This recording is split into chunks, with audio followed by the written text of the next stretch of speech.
میرا جماعت احمدیہ دوستوں سے جماعت احمدی اور احمدی دوستوں سے یہ سوال ہے کہ کیا جو مولوی حضرت عیسیٰ کو زندہ آسمان پر تصور کرتے ہیں کیا وہ مولوی کیا وہ علماء جو ہیں وہ کرسچن ہیں؟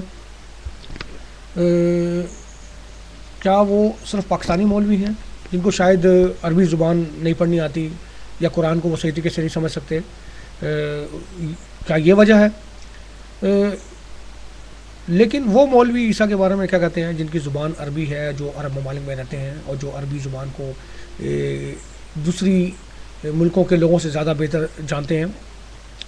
اور پھر دنیا کے سب مولوی علماء اسکالر جو ہیں وہ ایک بات پر متفق ہیں کہ عیسیٰ زندہ آسمان پر موجود ہیں۔ کیا کوئی احمدی مجھے یہ بتائے گا کہ اس میں ان کا کیا فائدہ ہے، ان کا کیا انٹرسٹ ہے، اس میں ان کا کیا مفاد ہے؟ کیا ان سب نے مرزا کے آنے کے بعد یہ دعویٰ کیا ہے کہ عیسیٰ جو ہیں وہ آسمان پر زندہ ہیں؟ میں آپ کو بتاتا ہوں کہ ایسی کوئی بات نہیں ہے۔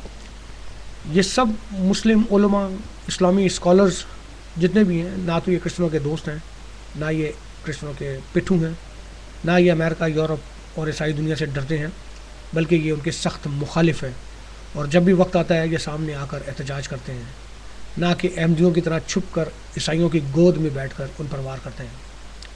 حضرت عیسیٰ کو زندہ رکھنے کی جو بات ہے وہ اس لیے وہ مانتے ہیں کہ ایسا قرآن میں لکھا ہے، نہ کہ وہ عیسائیوں کو خوش کرنے کے لیے ایسا کہتے ہیں۔ میری سمجھ میں نہیں آتا کہ اتنی بڑی بات کے پیچھے کیا عناصر ہو سکتے ہیں۔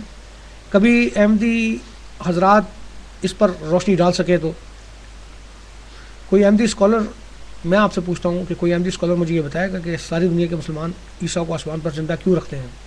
ان کا اس میں کیا مفاد ہے؟ پلیز، یہ بہت اہم سوال ہے۔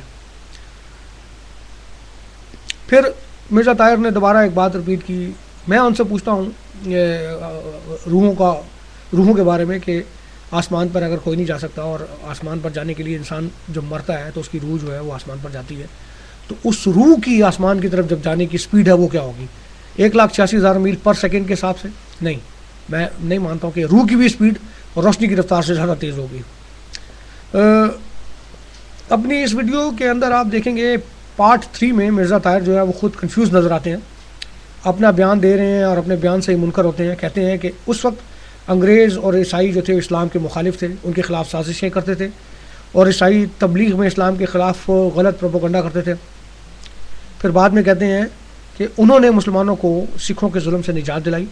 سکھ جو تھے اس وقت مسلمانوں کو اذان کی اجازت نہیں دیتے تھے، اور انگریزوں نے ان کو اس ظلم سے نجات دلائی۔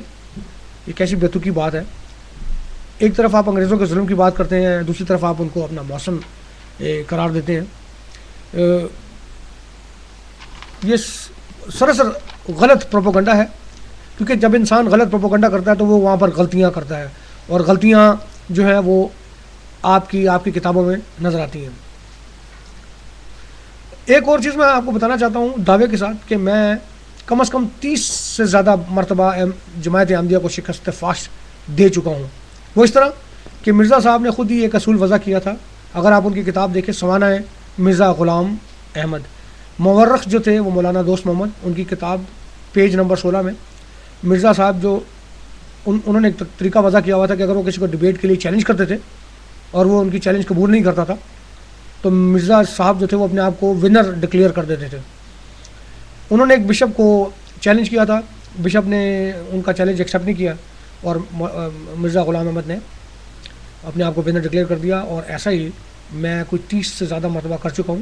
میں جماعت احمدیہ کو کسی بھی پلیٹ فارم پر، کسی بھی لیول پر چیلنج کرتا ہوں۔ ان کے مربی، چاہے ان کے امیر ہوں، چاہے ان کے خلیفہ ہوں، کسی بھی اسٹیج پر میں ان کو چیلنج کرتا ہوں اور وہ ایکسیپٹ نہیں کرتے، تو یہ مرزا صاحب کے اصول پر ہے۔ کیونکہ ایک چیز اور میں کہنا چاہوں گا کہ ڈبیٹ جو ہے وہ مرزائی لوگ جو ہیں، قادیانی جو ہیں، احمدی جو ہیں، ان کے لیے یہ سنت مرزائیت ہونی چاہیے، سنت احمدیت ہونی چاہیے۔ کیونکہ مرزا جو کرتے تھے، جیسے مطلب مسلمان داڑھی رکھتے ہیں، وہ کہتے ہیں کہ یہ سنت رسول ہے، اور بہت سارے ایسے کام کرتے ہیں جو کہ پرافٹ محمد کرتے تھے اور اس پر فخر کرتے ہیں۔ اسی طرح ہم لوگ کرسچن جو ہیں وہ بھی ایسے کام کرنے کی کوشش کرتے ہیں جو جیزس نے ہمیں سکھائے یا جو جیزس کرتے تھے۔ تو مرزا غلام احمد جو تھے وہ تو ڈیبیٹ کے چیمپئن مانے جاتے تھے، اپنی طور پہ اپنے آپ کو وہ کہتے تھے اور ڈیبیٹ کرتے تھے۔ تو ایسی کیا وجہ ہے کہ احمدی حضرات جو ہیں وہ ڈبیٹ سے بھاگتے ہیں؟ بہت سارے ایسے احمدی دوست جو تھے وہ بہت چہکتے تھے یوٹیوب پر، میں کچھ نام لوں گا، آپ نے دیکھا ہوگا میری پرانی ویڈیوز میں، ایڈ ہیرر، پھر این احمدی، پھر ایک سکھلپا، پھر دعویٰ نمبر 1، پھر آداب دوست کے نام سے آئی ڈی تھی، پھر فیضیمان، پھر فضل احمدی. کیا ہو گیا آپ لوگ کو بھائی؟ کدھر چلے گئے آپ لوگ؟ نہ تو آپ کے پاس میری ویڈیوز کا جواب ہوتا ہے اور نہ آپ اس کا جواب دے سکتے ہیں. کوئی بات نہیں، میں اپنے کام کو کرتا ہوں اور کرتا چلا جاؤں گا جہاں مجھے نظر آئے گا، کیونکہ میں ابھی بھی آپ کی مرزا غلام احمد یا ان کے خلاف ایسی کوئی بدتمیزی والی باتیں نہیں کرتا ہوں جو کہ آپ کی کتابوں میں جیسس کرائسٹ کے بارے میں جن لفظوں کو استعمال کیا گیا ہے. ایک بک پڑھ رہا تھا میں اپنی کتاب فاتح اسلام میں، پیج نمبر 25 پر مرزا صاحب نے خود ہی خدائی کا دعویٰ کر دیا کہ جو شخص مرزا کے ہاتھ پر ہاتھ رکھے گا سمجھو وہ خدا کے خدا پر ہاتھ رکھے گا. یہ ایک اگلی ویڈیوز کے لیے میں نے ایک پوائنٹ وہ کر دیا کہ آپ دیکھیں، کیونکہ اگر کوئی خدا کی طرف سے نبی ہو، پیغمبر ہو، تو وہ بات کرنے سے پہلے خدا اسے عقل دیتا ہے، دھنائی دیتا ہے کہ وہ کیا بات کر رہا ہے. اور میرے جیسا انسان ہی ہے جو بے وقوفی میں کوئی ایسی بات کر جاتا ہے جو بعد میں جس کا خمیازہ اس کو بھگتنا پڑتا ہے. مرزا صاحب نے اپنی کتابوں میں ایک جگہ نہیں 10 جگہ کہا کہ میں موسیٰ سے اور عیسیٰ سے افضل ہوں، ان سے بڑا ہوں.